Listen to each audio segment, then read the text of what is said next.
Hari titwara amazi y'imicafu yacitse kwibarabara Avenue de l'UNESCO musi y'ikigo ca kaminuza y'u Burundi campus Mutanga inyuma y'ishure Skepes Nyakabiga muri zone Nyakabiga mu gisagara ca Bujumbura. Ayo mazi yisuka mu mufurege wo kuri iryo barabara agatemba amanuka kwibarabara rya kane muri quartier Nyakabiga ya gatatu. Bamwe mu bakorera iruhande y'ahacikiye iyo tiyo bavuga ko haheze amezi arenga 2 ayo mazi y'imicafu bavuga ko ava mu kigo ca kaminuza Mutanga yisesa. Iyo yabaye menshi aruzura abo bahakorera bakagerageza kuyasunika bakoresheje umukubuzo. Ariko bivanye nuko ari amazi y'imicafu abaye menshi acatangura kunuka bigatuma bahungabana mu kazi kabo. Deo Ntakarutimana adandariza ifungurwa muri restaurant iruhande y'uwo mufurege. Nkuko bibona nyene bariko bakubura imicafu izanana mwayo mazi nyene haca haza ibintu vy'urubobi hari igihe haza n'amazi anuka nyene atameze neza.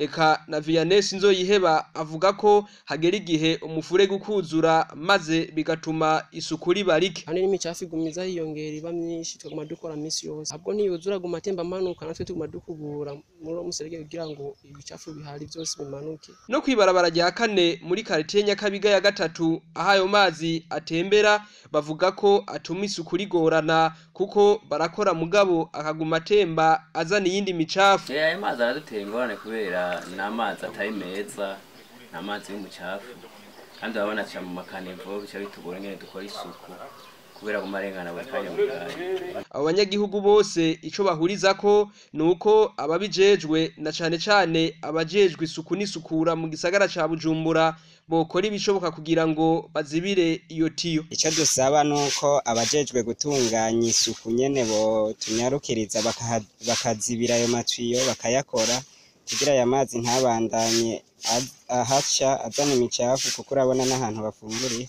Dusaba yuko bo bangutsa bakahaza bakahakora kugira ngo natwe turako twokoroherwa niyo oderi kagabanuka. Dusaba nka Egidezo nuko yo dukorera isuku amazi akava mu nzira kugira ngo isuku ribandanye itera imbere mu bene gihugu. Abanyagihugu bavuga ko mu gihe bozibiye iyo tiyo amazi akareka kwisesa vyotuma biborohera mu gusukura muri iyo mifurege ayo mazi atemberamwo.